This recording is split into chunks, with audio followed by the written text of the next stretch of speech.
सद्बुद्धि, सन्मार्ग और कार्य का संकल्प देना, अडिग रहे विश्वास तुम पर, ऐसा अंतः कर देना, मेरे हृदय में आने में तुम्हें कोई संकोच न हो। हे गुरुदेव, मुझे नज़रों से दूर कभी न होने देना। हे गुरुदेव, मुझे नज़रों से दूर कभी न होने देना। नमस्कार, गायत्री चिंतन धारा के इस सतत प्रवाह में आपका स्वागत है। मित्रों, जैसा कि आपने शीर्षक देखा, हमारे दुख मुसीबतों का निवारण कैसे हो, तो इसके पहले कि हम मूल विषय पर आएँ, कुछ मूलभूत बेसिक तथ्य हैं, फंडामेंटल बातें हैं जिनको हमें समझना ज़रूरी है। उसके बाद ही अपन मूल विषय पर आएंगे, क्योंकि दुख मुसीबतों का निवारण ये ऐसा छोटी मोटी उपायों से नहीं होगा, गोली इंजेक्शन लगा लेने से नहीं होने वाला है। इसके लिए अपने भीतर बड़ा ऑपरेशन चलाना पड़ेगा, है नहीं, काफ़ी बड़ा ऑपरेशन चलाना पड़ेगा। और फिर बिना बेहोशी की दवा दिए, है नहीं, बिना बेहोश के ऑपरेशन, तो दर्द तकलीफ़ होने वाली है। क्योंकि दुख मुसीबतें दूर करना है तो हम ही ने तो बुलाया, उसको दूर करेंगे तो तकलीफ़ होगी। खैर, तो पूरे होश में रहने की ज़रूरत है ना। और दूसरी महत्वपूर्ण बात यह है कि हम यह नहीं भूलें कि हम मनुष्य हैं। मनुष्य मतलब ऐसा प्राणी जिसमें मन की प्रधानता है, मन ही जिसका ईश है। तो हम जब किसी व्यक्ति की बात कर रहे हैं तो उसको अपनी भावनाओं से लेकर के या किसी रिश्तेदारी से लेकर के आप जोड़ करके मत देखिए। ये मनुष्य मात्र के भीतर की बात है। तो इस मनुष्य के शरीर के दो स्वामी हैं। ये तीसरी बात है कि इस हमारे भीतर जो है ना, मनुष्य का शरीर जो है, इसके दो स्वामी हैं। एक तो प्रचंड शक्तिशाली बहुआयामी विकसित हमारा मन है ना, बहुत बड़ी ताकत है ये। और दूसरी ताकत जो है वो इस मनुष्य नामक व्यक्ति के शरीर की असली मालिक है, वो है ईश्वरीय तत्व चेतना, है नहीं, आप इसे आत्मा भी कह सकते हैं। तो पूरी तरह से सजग रहकर ये काम हमको करना पड़ेगा। और कैसे रहें, कैसे जीवन जिएं, है नहीं, जहाँ मन ही प्रमुख है, तो मन ही सब कुछ है, तो फिर वो पूरा मन का टीम चलता है साथ में।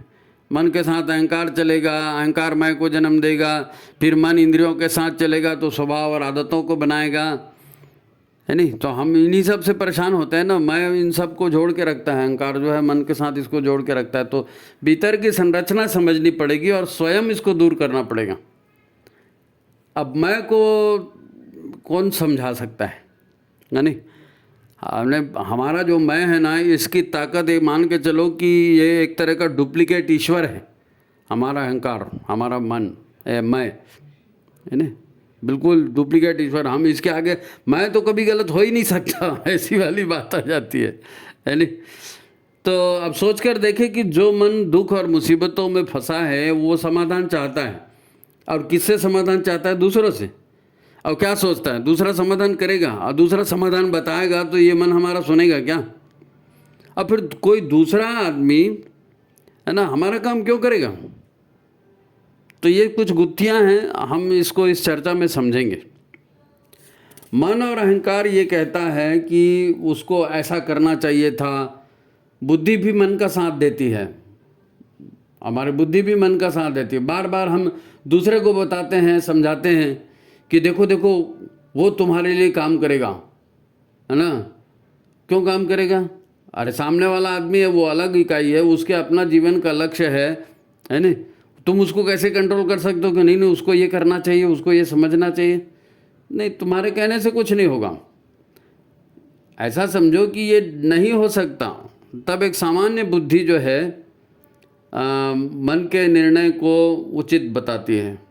हर व्यक्ति के भीतर सामान्य बुद्धि रहती है, तो वो अपने मन को कभी गलत बताती ही नहीं है। वो यही कहेगी कि मेरा मन कह रहा है मतलब सही कह रहा है नहीं। हम कहते हैं कि पता नहीं वो आदमी कैसा है, उसको हम बार बार समझाते हैं, परंतु उसकी समझ में ही नहीं बात आती। हम तो उसके फायदे की बात बोलते हैं। पर प्रश्न यह है कि बुद्धि समझती क्यों नहीं? क्यों बुद्धि नहीं समझती जब उसको समझाया जा रहा है तो, है ना। तो इसको ऐसे समझेंगे कि बुद्धि नामक यंत्र, पहले बुद्धि यंत्र को समझ जाओ। ये बुद्धि नामक यंत्र जो है ये मस्तिष्क की न्यूरॉन कोशिकाओं से बना एक यंत्र है नहीं। हर मनुष्य की बुद्धि का स्तर अलग अलग होता है और शरीर के विकास के दौरान माता के गर्भ में इस बुद्धि का निर्माण हो जाता है। बाद में व्यक्ति को शिक्षा मिलती है, संस्कार दिए जाते हैं, उससे भी बुद्धि पर मामूली फर्क पड़ता है, परिवर्तन तो होता है। कोई विशेष श्रमपूर्ण प्रयास करके चाहे तो मेधावान बन भी सकते हैं, सामान्य से अधिक जो है बुद्धिशाली बना भी जा सकता है। ये सामान्य बुद्धि से थोड़ा ऊंचा स्तर है मेघा, परंतु फिर भी जब दुविधा की स्थिति आती है तो मेधावान व्यक्ति भी, जिसकी बुद्धि का विकास हो चुका है, ऐसा व्यक्ति भी मन का ही समर्थन करता है, मन का ही समर्थन करता है। हम ये चर्चा इसलिए कर रहे हैं ताकि ये समझा जा सके कि व्यक्ति समझाने पर भी क्यों नहीं समझता। भाई दुख मुसीबत में है, अब आप उसको समझाओगे कि तुम ऐसा ऐसा कर रहे हो, ऐसा मत करो, लेकिन बात उसको समझ में नहीं आएगी। क्यों नहीं आएगी, इसको समझना जरूरी, क्योंकि यही चीज़ हम पर भी लागू होती है। कई बार लोग ऐसे व्यक्ति को तांत्रिक मांत्रिक के पास ले जाते हैं, जरा देखो भाई इसके दिमाग को, है इसके दिमाग में अमुक अमुक बात भर गई है, किसी ने इसके दिमाग में कुछ बोल दिया है, इसे कितना भी समझाओ इसको फर्क नहीं पड़ता। अब वो तंत्र मंत्र वाले के पास ले गए उसको, है ना। और कोई दिमाग को ठीक करने के लिए नहीं, दिमाग काम नहीं करता है तो इसको सारस्वतारिष्ट पिलाओ, इसको ब्राह्मी खिलाओ, शंख पुष्पी खिलाओ, है नहीं, है कभी कभी फिर कोई बादाम भी खिलाता है। तो कभी उससे फर्क पड़ता है, कभी नहीं भी पड़ता है। महत्वपूर्ण बात यह है कि समझाने पर समझता क्यों नहीं है आदमी, तो वो बुद्धि के ऊपर सारा डिपेंड करता है कि बुद्धि में क्या भरा है। देखो माँ के गर्भ में जो सूक्ष्म शरीर आया, माँ के गर्भ में सूक्ष्म शरीर आया ना, वो कर्म संस्कारों के रूप में अपने साथ ऊर्जाओं का पूरा पिटारा लेके आया, जो पिछले जन्म में उसने इकट्ठा किया था, वो पूरा पिटारा लेके आया। जब शरीर में माँ के गर्भ में भ्रूण का विकास होता है और सबसे पहले मस्तिष्क और मेरुदंड बनता है नहीं, तो मस्तिष्क और मेरुदंड बनता है, उस समय पूर्व जन्म से लाई गई सारी ऊर्जाएं, जो सकारात्मक हो या नकारात्मक हो, ये ऊर्जाएं सभी सातों चक्रों में, मूलाधार, स्वादिष्ठान, मणिपुर, है ना, अनाहत, विशुद्धि, आज्ञा, ये ऊर्जा शरीर का अंग है ना। तो इन ऊर्जा शरीर के अंगों में उन ऊर्जाओं को वो ला करके भर देता है स्टोर में, कि ठीक है ये शरीर बड़ा होगा, फिर इसके आधार पर हम अपनी कामनाओं को पूरा करेंगे। तो ये प्रकृति का नियम है, वो ला कर भर देता है। अब मस्तिष्क की जो कोशिकाएं हैं, है ना, इनका विकास होता है। इनमें बुद्धि नामक यंत्र है जो मस्तिष्क में, वो न्यूरॉन्स से बना हुआ, उसका डेवलपमेंट होता है। तो उसके डेवलपमेंट पर भी, उसके विकास पर भी ये जो ऊर्जाएं साथ में नकारात्मक सकारात्मक लाई हैं, वो मस्तिष्क के बुद्धि के विकास को प्रभावित करती हैं। जन्म से ही वो बात दिमाग में बैठ जाएगी, पिछले जन्म के संस्कार जन्म से ही बैठ जाएंगे, पिछले जन्म की मान्यताएं धारणाएं वो जन्म से ही बैठ जाएंगी। तो इस विकास को ये पूर्व जन्म से जो सूक्ष्म शरीर से लाई गई ऊर्जाएं जबरदस्त ढंग से प्रभावित करती हैं। इसका प्रभाव सिर्फ बुद्धि पर ही नहीं, पूरे शरीर के विकास पर पड़ता है। कोई व्यक्ति बहुत दुखी है, डिप्रेशन में है या एंग्जाइटी में है, मनोरोग का शिकार है, तो उसे आप समझाने का प्रयास करोगे तो समझेगा क्या? कुछ मुद्दे या कुछ तर्क उसके दिमाग में डालने का प्रयास किया जाता है, तो वहाँ स्थित पहले से जो ऊर्जाएं जमी हैं, वहाँ पहले से उसी तरह की ऊर्जाएं जमी ना, तो वो ऊर्जाएं मैसेज भेजती हैं दिमाग को, मस्तिष्क को, कि भाई ये ऐसे ऐसे तर्क दे रहा है, ये ठीक है क्या? अब दिमाग में संस्कारों के रूप में पहले से जो कुछ भरा है, उसके अनुकूल ये नए विचार नहीं हैं, तो मन जो है नए विचारों को मानने से मना कर देता है। बुद्धि कह देती है कि भैया नहीं नहीं नहीं, ये नया ये विचार ठीक नहीं, हमारे पास जो विचार है वही ज़्यादा अच्छा है। तो फिर आदमी कितना भी कुछ भी समझाए वो नहीं समझने वाला आदमी, क्योंकि उसके दिमाग में पहले से दूसरी चीज़ भरी है। फिर मन के समर्थन में अहंकार भी आ जाता है ना, तू कौन होता है मेरे को समझाने वाला, ये सब मैं बड़ा हूँ, ये भी बातें उसके साथ जुड़ जाती है। तो कुछ असर नहीं होता समझाने का। हाँ, एक चीज़ हो सकती है कि मस्तिष्क का जो विकास भ्रूण के भीतर हुआ, माँ के गर्भ में हुआ, उसमें कोई भौतिक कमी अगर छूट गई है। कभी कभी ऐसा होता है शरीर के विकास में कुछ चीज़ों की, तत्वों की कमी हो जाती है, तो ठीक से विकास नहीं हो पाता है मस्तिष्क का।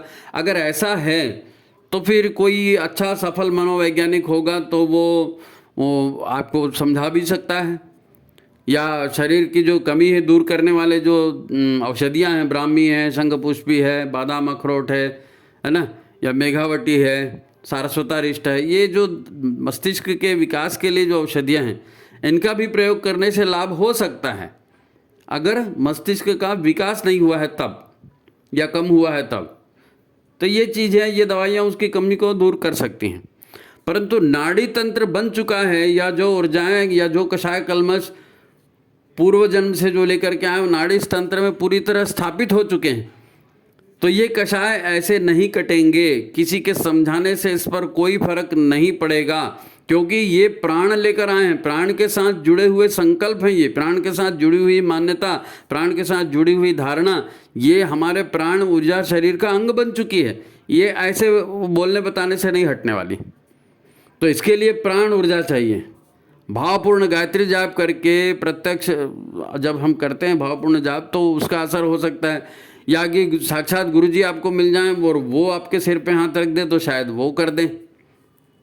ये सामान्य उपचारों से नहीं होगा, इसके लिए विशेष प्राणमय उपचार चाहिए।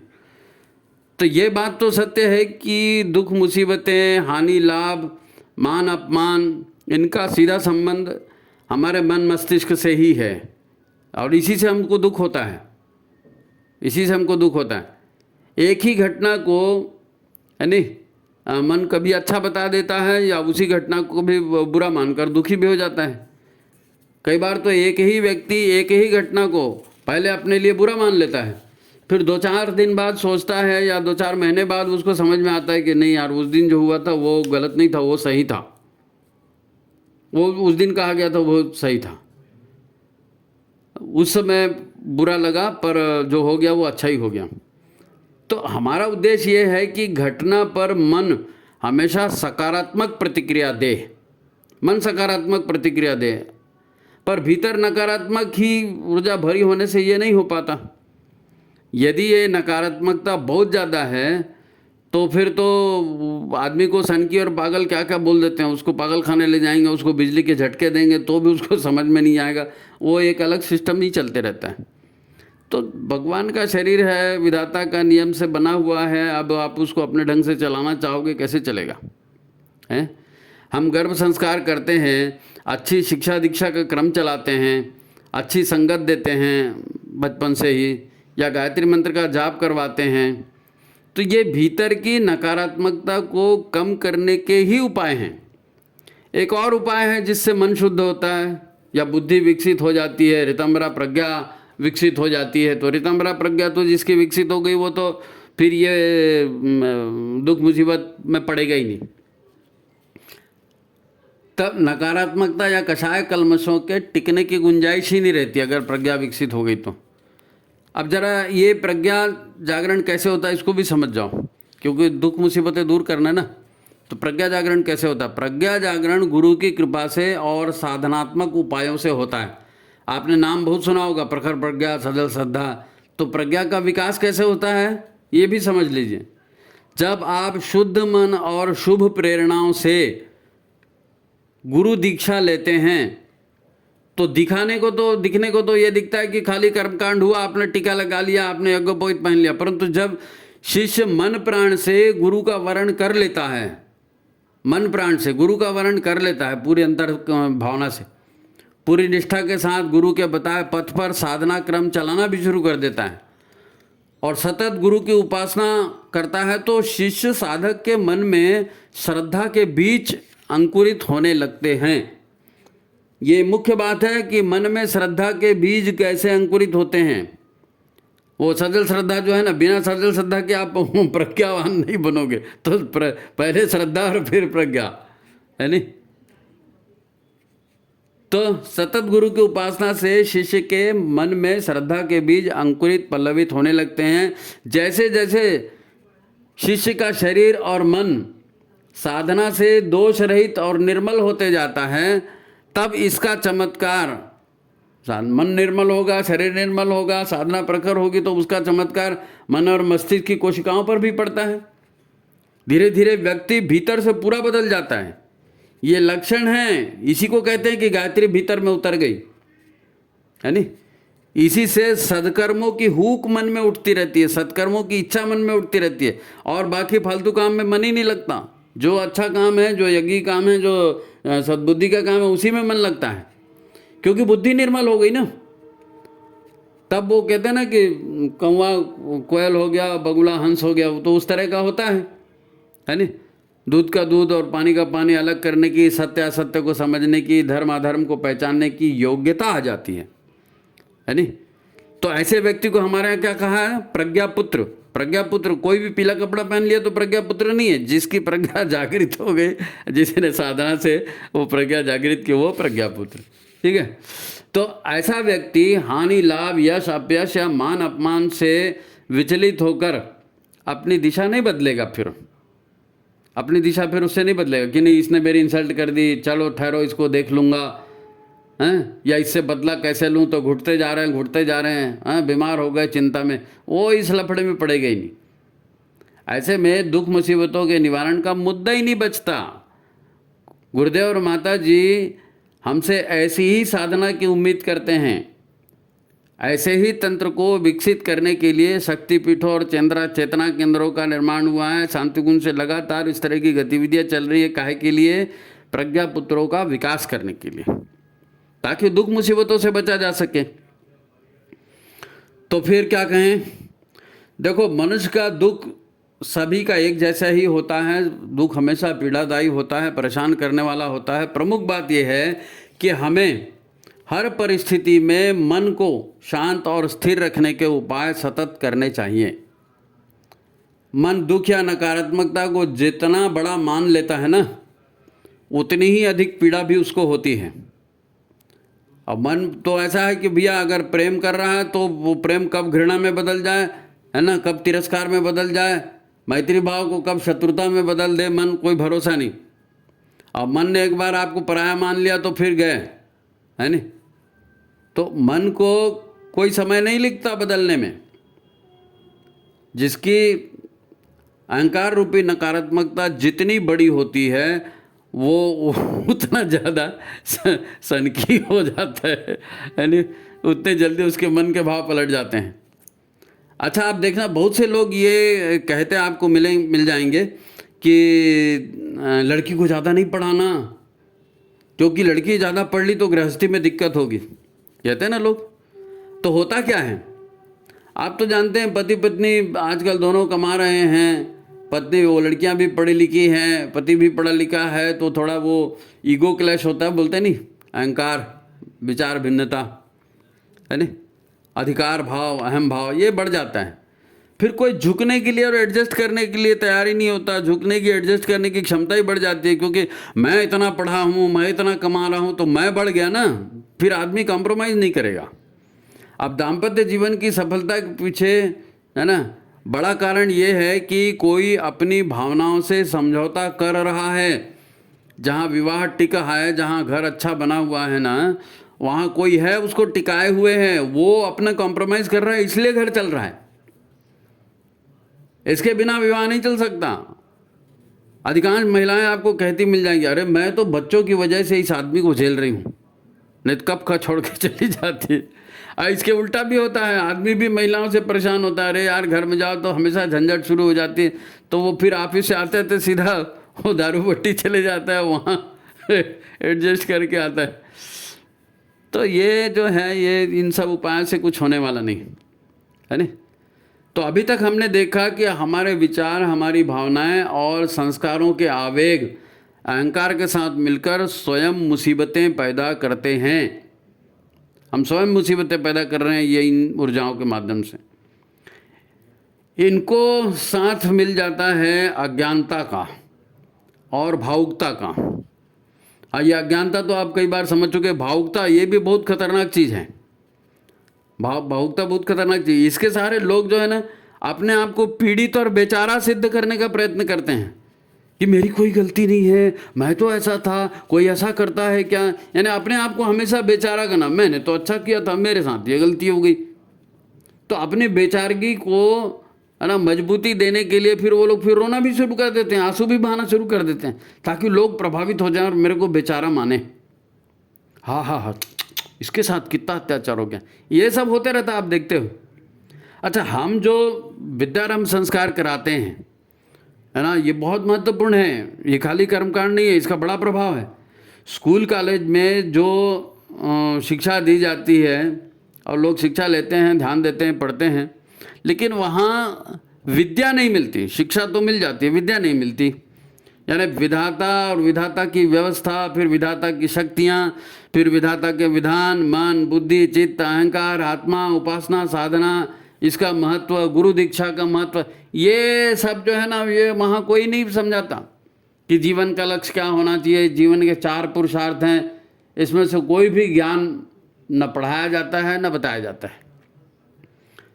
तो अब जब उसको विद्या नहीं दी गई, विद्यारंभ संस्कार तो कर दिए, लेकिन अगर विद्या नहीं दी गई संगत के माध्यम से, स्वाध्याय के माध्यम से और किसी चीज़ के माध्यम से, तो बालक बालिका जो है वो शरीर से तो बड़े हो जाते हैं, डिग्री भी पा लेते हैं, पैसा भी कमाने लगते हैं, परंतु उनके जीवन व्यवहार में अविद्या परिलक्षित होते रहती है, दिखते रहता अविद्या का लक्षण, है नहीं। फिर आज का आदमी श्रम भी नहीं करता, पुरुषार्थ भी नहीं करता, आलसी हो गया है, आराम तलब हो गया है, बैठे बैठे सब कुछ चाहिए। अब श्रम पुरुषार्थ नहीं करता और सब कुछ बैठे बैठे चाहिए, अपने आप को बड़ा भी शो करना है कि मैं बहुत बड़ा हूँ, मैं बहुत पैसे वाला हूँ, तो फिर वो लोगों के सामने खुल के हंसता भी नहीं है, और मुसीबत आए तो खुद के रोता भी नहीं है, न ढंग से हंस रहा है न ढंग से रो रहा है। तो फिर न शरीर की गंदगी ढंग से निकलती है, न मन की गंदगी ढंग से निकलती है। हर आदमी अपनी कमियों को दूर नहीं करता और उन कमियों को बल्कि छिपाते जाता है। ब्यूटी पार्लर खुल गए, डिजाइनर कपड़े आ गए हैं, तो छिप जाता है सब उसमें, है नहीं। तो फिर पूरा जीवन जो है ना केवल औपचारिकता बन जाता है, केवल फॉर्मेलिटी यहाँ से वहाँ तक। तो फिर उसमें वैसे होता है, कोई किसी पर यकीन नहीं करता, विश्वास नहीं करता, तो हर आदमी को फिर अकेलापन महसूस होता है। रोने के लिए कंधा नहीं मिलता, रोने के लिए कंधा नहीं मिलता। वो एक गाना है ना, मायरे मैं कासे कहूँ पीर अपने जिया की मायरे, तो अपने जिया के पीर किससे गए, ये भी प्रॉब्लम हो जाता है। अब पुरुष है, पुरुष के पास पैसा है, वो ज़्यादा इमोशनल हो गया, उसको लगता है ना मेरे साथ अत्याचार हो गया, तो वो मैंने आपको बताया ना, दारू बट्टी दौड़ जाता है। लेकिन ये सब वो उपाय नहीं है नहीं। देखो, हम प्राय कर्म सिद्धांत और पुनर्जन्म को लेकर हमेशा बातें बताते हैं, क्योंकि ये जीवन का सबसे बड़ा सत्य है, इसको समझना पड़ेगा। तो ये मन है, ये स्वभाव है, ये संस्कार है, ये सब भी तो ऊर्जाओं के, उनके संस्कारों के ही परिणाम है ना। ऊर्जाओं के और उनके संस्कारों की ये है, पूंजी है ये। तो बेहतर यही है कि व्यक्ति स्वयं अपने मन के भावों का खुद विश्लेषण करे, ईमानदारी से करे, है ना। अगर गुरु बनाया हो तो गुरु की साक्षी में करो, अपना ज्ञान, अपनी साधना का स्तर बढ़ाओ, ताकि हमारी समझ का विकास हो। अपने क्योंकि दुखी परेशान हो, दूसरा आपकी सुन नहीं रहा है, आप दूसरे को समझा नहीं सकते, तो खुद कैसे समझ में आए, ईश्वर की मर्जी, गुरु की सहायता आपको कैसे मिले, तो आपको साधना तो बढ़ानी पड़ेगी ना, प्राण ऊर्जा बढ़ानी पड़ेगी, साधना बढ़ानी पड़ेगी आपको। तो अपने जीवन का यदि कोई बड़ा लक्ष्य हम नहीं बनाएंगे और छोटी छोटी बातों को मान अपमान का प्रश्न बनाते रहेंगे, बातचीत बंद कर देंगे, तो समस्याएं रुकेंगी नहीं, बल्कि और बढ़ती जाएंगी। अरे पहले के लोग भी रहे हैं, वो लोग भी जीवन जीते थे और बिना कॉम्प्रोमाइज़ के। तो भगवान ने मनुष्य जन्म इसीलिए दिया है कि भैया मिलजुल कर रहो, संगच्छध्वम संवदध्वम संभो मनासी जानतम, सब मिलजुल करके रहो। इसीलिए स्त्री और पुरुष दो अलग अलग सेक्स दिए हैं, दोनों के बीच आकर्षण दिया है कि चलो इसी बहाने एक साथ आओ तो सही, एक साथ रहना सीखो तो सही, एक दूसरे की मदद करना सीखो तो सही, यज्ञ भाव पैदा तो करो। पहले के लोग करते थे, उन्होंने हमारी संस्कृति को बनाया। एक श्लोक है, आपने सुना होगा, पता नहीं सुना कि नहीं सुना। अहिल्या द्रौपदी सीता तारा मंदोदरी तथा पंचकन्याम स्मरे नित्यम महापातक नाशनम। ये प्रातः स्मरण का श्लोक है। रोज प्रातः इनको याद किया जाता है। किसको? अहिल्या, द्रौपदी, सीता, तारा, मंदोदरी, ये 5 महान कन्याएं कही गई हैं, सती कन्याएं कही गई। अब इनमें कितनी ताकत है। इन महिलाओं के जीवन व्यवहार को देखना है। इनके जीवन व्यवहार को देखकर अपने जीवन को सुधारेंगे तो महापापों का भी नाश हो जाएगा, ये कहा गया है। ये हमारी श्रद्धा के केंद्र हैं। आप कम से कम सीता या द्रौपदी के जीवन को तो जानते ही होंगे ना। तारा मंदोदरी नहीं समझ में आया, अहिल्या नहीं समझ में आया, तो सीता और द्रौपदी इतना तो जानते हो ना, कितने कष्टों से बीता है इनका जीवन। कभी चैन की सांस नहीं ली इन्होंने लाइफ में। ऐसे ही हमारे जितने महापुरुष हैं, सगम भगवान राम से लेकर के शिवाजी, महाराणा प्रताप, जितने चंद्रगुप्त मौर्य, चाणक्य, जितने भी हुए हैं, इन सभी ने जीवन में एक बड़ा लक्ष्य अपनाया और उस लक्ष्य के लिए अपने जीवन को लगाया। हमेशा मेरा तेरा करके, मेरे को ये नहीं मिला, मेरे को ये नहीं मिला, इसने मेरे इंसल्ट कर दी, इसने मेरे को निकाल दिया, उन्होंने ये सब लफड़ा किया ही नहीं। उन्होंने अपने जीवन का एक लक्ष्य बनाया और उस बड़े लक्ष्य के लिए वो प्रयास किए, सारी ऊर्जा उसी में लगा दी, है ना। आत्मविकास और राष्ट्र उत्थान के लिए जीवन लगाया। अब हम रामायण, महाभारत जो है, गीता जो है, इसका स्वाध्याय नहीं करते, सत साहित्य का स्वाध्याय नहीं करते, है नी, टीवी सीरियल देखते रहते हैं, फिर बाजारू विज्ञापन देखते रहते हैं, तो जीवन में सत्प्रेरणा, सद्ज्ञान कहाँ से आएगा भाई? कहाँ से आएगा? जीवन में बाजार उतरेगा, जीवन में टीवी सीरियल उतरेगा। मनुष्य जैसा सोचता है, करता है, वैसे हो जाता है। अब वसुधैव कुटुंबकम क्या हमारी बात करने की संस्कृति है। हम गाय को माता कहते हैं, गंगा को माता कहते हैं, गीता को माता कहते हैं, वृक्ष में, सूर्य में, चंद्र में, सब में भगवान को देखते हैं, घट घट में राम को देखते हैं। अब तो पति पत्नी के परिवार सिमट के रह गए हैं, उसमें भी एक दूसरे के ऊपर भरोसा नहीं है। वो एक क्रिकेटर है, क्या तो नाम उसका मैं भूल रहा हूँ, मेरे ख्याल से शायद हार्दिक पांड्या नाम है उसका।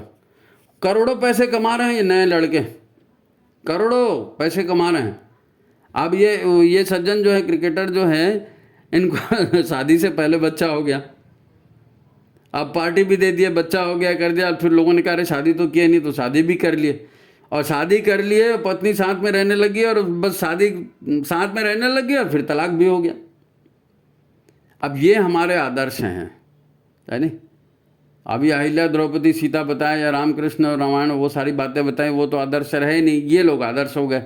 तो ऐसे ही होगा, शादी के पहले बच्चा, शादी होते ही तलाक, फिर घुटते रहो, फिर दारू पीते रहो, फिर नाटक करते रहो, रोते रहो, इसने मेरे से ऐसा कर दिया, उसने। अरे कौन सुनेगा तुम्हारी भाई? कोई नहीं सुनेगा।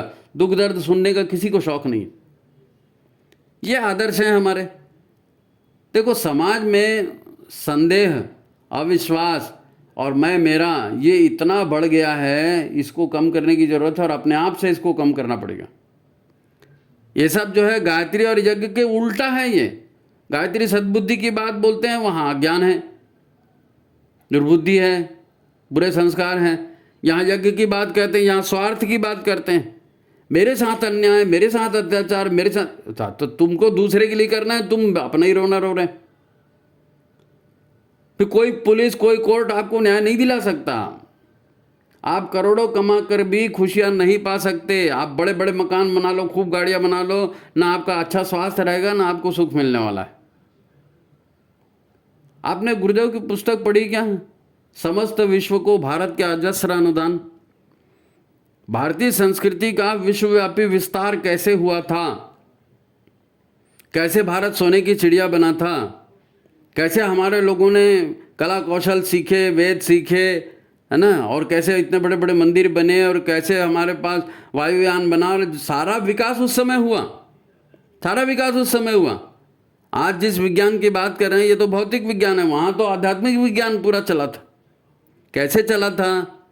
सब लकड़ियाँ काट के लाते थे, अपने हाथ से पानी भरते थे, अपने हाथ से गोबर लिपते थे, साल भर की लकड़ियाँ काट के रखते थे, खुद बर्तन मांजते थे, खुद घर की व्यवस्था, फिर संयुक्त परिवार रहता था, एक दूसरे की इज्जत करते थे।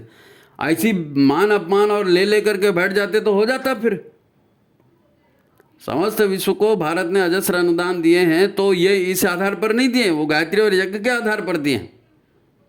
वर्तमान जीवन शैली जो है ये ठीक विपरीत जा रही है, ठीक उल्टा जा रही है। हम कहते तो हैं भारत विश्व गुरु, तो विश्व गुरु ऐसे ही लोग विश्व गुरु बनाएंगे क्या? ऐसे गुरु विश्व गुरु बनाएंगे? साधना है नहीं, समझ है नहीं, मन के इशारे पर चलने वाले जानवर के जैसे हो गए सब के सब। अपना अपना रो रहे हो? नहीं भैया, अपना दुख कम करने के लिए लोगों के आंसू पोंछने पड़ते हैं। अपना दुख कम करने के लिए लोगों के आंसू पोंछने पड़ते हैं। मैं एक बार कॉलेज में था, तो वो जो हवाई झूला आता है ना, हवाई झूला बड़ा वाला, तो मैं कभी बैठा नहीं था, वो कॉलेज में चला गया था। मैं सोचा चलो जाते हैं बैठेंगे, तो कुछ शायद 1 आना या 2 आना कोई टिकट था, तो मैं वो टिकट लिया कि चलो भाई आज इस हवाई झूले में बैठेंगे। तो एक पति पत्नी थे, उनके साथ एक बच्ची थी कोई 3-4 साल की। तो बच्ची जिद कर रही थी कि मेरे को हवाई झूले में बैठना है, और पति पत्नी बैठना नहीं चाहते थे। तो मेरे पास है, बोले कि भाई साहब, बोले इस बच्ची को आप अपने साथ बैठा लेंगे क्या? ये अकेली है, इसको डर लगेगा तो थोड़ा देख लेना। मैंने कहा ठीक है। अब मैं डरना नहीं बेटा उसको बोल रहा हूँ, वो झूले में बैठ गए, दोनों एक ही डोली में बैठे। अब वो जब झूला चलना शुरू हुआ तो ऊपर जाते समय कुछ नहीं हुआ, नीचे जाते समय मुझको खुद को डर लगा।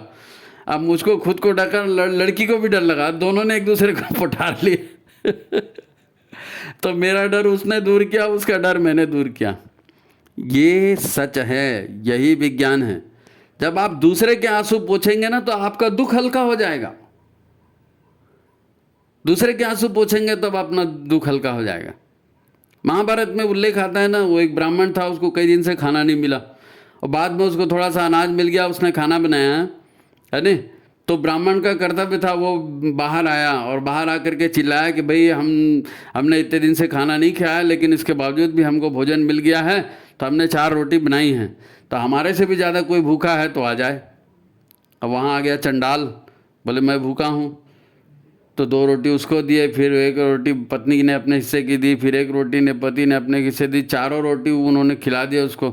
और वो पानी पिया, डकार लिया, और कुल्ला करके जहाँ थूका, वहाँ वो नेवला है ना, नेवला वहाँ ले आकर लेट गया। उसका जहाँ से वो लेटा था ठंडा ठंडा था, पानी में लेट गया, तो जितने में लेटा था उतना शरीर सोने का हो गया। यानी महाभारत की कथा है, महाभारत में आती है।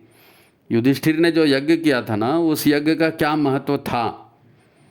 तो अपने भूख को, अपने आप को भूखा रख करके दूसरे को खिलाने वाली संस्कृति है ये, और उसको अश्वमेध यज्ञ से बड़ा पुण्य माना गया है, अपने आप को भूखा रख के दूसरे को खिलाने का। अब हम तो उसी के लिए झगड़ा करते हैं जी, हमारे यहाँ आते हैं तो ये ऐसा ऐसा खाते हैं, इनके यहाँ हम जाते हैं तो ये हमको ऐसा खिलाते हैं, हमारी इंसल्ट हो गई और हम झगड़ा कर रहे हैं। बहू ने ऐसा कर दिया, बेटे ने ऐसा कर दिया, पति ने ऐसा कर दिया, तो जो तुम्हारे सगे संबंधी हैं उन्हीं से तुम्हारी नहीं पट रही है, वहीं तुम कॉम्प्रोमाइज़ नहीं कर पा रहे हो, तो न तुम सुखी रहोगे न तुम्हारा घर कभी सुखी रहेगा। ऐसे भारतीय संस्कृति उच्च नहीं बनी, ये यज्ञ और गायत्री की संस्कृति है ना, यज्ञ और गायत्री की संस्कृति। तो इसको समझना पड़ेगा, इसको समझना पड़ेगा। जब हम बात करते हैं कि हमारे दुख और मुसीबतों का निवारण कैसे होगा, तो कैसे होगा? जादू मंत्र से तो होगा नहीं, गोली बुढ़िया खाने से तो होगा नहीं। समझ का विकास करना पड़ेगा, अपने आप में आत्मनिरीक्षण करना पड़ेगा, आत्म समीक्षा करनी पड़ेगी, उस आधार पर ये काम बनेगा। अब ये छोटी मोटी बात नहीं है, ये ऐसा चलता हूँ टोटके वाला काम नहीं है, इधर बटन दबा उधर पंखा चालू हो गया। आजकल आदमी जो है ना तुरंत रिजल्ट चाहता है। कई लोग मेरे को फ़ोन करते हैं कि भाई साहब हम तो इतने दिन से जॉब कर रहे हैं, हमारे साथ तो ये हो रहा है, अभी हमारे भीतर कोई चेंज ही नहीं आ रहा है, हमको तो उसका कोई यही नहीं हो रहा है, हमको तो उसका कोई। अरे भाई मेरे, तू 2-4 महीने 6 महीने तुमने जॉब कर लिया तो कोई एहसान कर दिया क्या किसी के ऊपर? आत्म परिवर्तन, अपने आप को देखना है, अपनी गंदगी को चुन चुन कर अलग करना है। वो अभी पिछला ही वीडियो यही था कि हम सुधरेंगे माने क्या था। तो आंतरिक ऊर्जाओं का खेल है, आंतरिक व्यवस्थाओं का खेल है, ये सारा ऊर्जाओं का खेल है। आपको कैसी पति मिलेगी, कैसा पत्नी मिलेगा, कैसा घर मिलेगा, वर मिलेगा, धन संपत्ति मिलेगी नहीं मिलेगी, ये सब सूक्ष्म ऊर्जाओं का खेल है। और इसका दुश्मन है अहंकार, इसका दुश्मन है मैं। तो इस मैं को, मन को, इसी को अनुशासन में लाना, यही तो साधना है जी, यही साधना है। अब वर्तमान जीवन शैली जो है ये भोग और स्वार्थ की जीवन शैली है, भोगवाद बढ़ाने वाली जीवन शैली है। भोगवाद हमेशा झगड़ा कराएगा, भोगवाद हमेशा झगड़ा कराएगा। और इसके परिणाम सामने आ रहे हैं और अब आदमी इन परिणामों से त्रस्त हो चुका है। भगवान, आपने सुना होगा ना, युग बदल रहा है। तो युग बदल रहा है माने क्या हो रहा है? अब ये भोगवाद का युग खत्म होकर के क्या आ रहा है? वैज्ञानिक आध्यात्मवाद, है नी, वैज्ञानिक आध्यात्मवाद। इसमें वैज्ञानिकता की बात चलेगी, आध्यात्मिक शक्तियों की बात चलेगी और इंसान दुख मुसीबतों से बचने के लिए स्वयं आध्यात्म का अध्ययन करेगा और आध्यात्मिक साधना जुटेगा, क्योंकि मालूम है कि इसके सिवाय आप जीवन में सुख शांति नहीं पा सकते। इसी वैज्ञानिक आध्यात्म हम क्या कहते हैं? प्रज्ञा युग। प्रज्ञा युग, नया युग आने वाला है ना, प्रज्ञा युग आने वाला है। आने वाला है ना, अपने आप नहीं आएगा, लोग मजबूर हो जाएंगे आध्यात्म को मानने के लिए और प्रज्ञावान बनने के लिए। तो इसके पहले कि दुख मुसीबतें आए, हम खुद साधना में जुटे, हम खुद उसके लिए कोशिश करें, है नी। प्रज्ञा से जो है, इसी से विनाश रुकेगा और मनुष्य सुखी हो सकेगा। तो उसे लाने के लिए फिर गायत्री और यज्ञ को लेकर चलने का आदेश है। अभी भी ग्रह ग्रह यज्ञ और ये सब जो कार्यक्रम हो रहे हैं, ये इसीलिए किए जा रहे हैं। तो कार्यक्रम की गंभीरता को हमको समझना पड़ेगा। दुख मुसीबतें कोई एक झटके में आई नहीं है बेटा, किसी ने एक झटके में आपको दुखी नहीं किया। ये ऊर्जाओं का संकलन है, ऊर्जाओं का संचय है। भगवान भी कोई आपका दुश्मन नहीं है, आपको क्यों परेशानी देगा? आपके घर के भी लोग हैं, वो भी आपके दुश्मन नहीं हैं, वो भी आपके दुश्मन नहीं है। ये सब परिवार के जन लोग हैं, आपसे दुश्मनी क्यों करेंगे, है ना। तो हम सुधरेंगे, युग सुधरेगा, गाड़ी वहीं पर आती। तो उम्मीद है कि आज का वीडियो आपको समझ में आया होगा।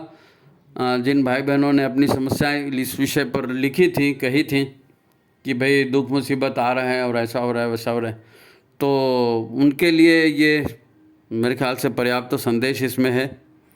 तो आखिरी में फिर वही अपनी बात कहते हैं कि भाई आप वीडियो को लाइक कीजिए, शेयर कीजिए, सब्सक्राइब कीजिए चैनल को, है ना, और ज़्यादा से ज़्यादा लोगों तक इसको पहुंचाइए। तो ठीक है, भगवान आपकी साधना सफल करें। आज की बात समाप्त। सभी को प्रणाम, नमस्कार।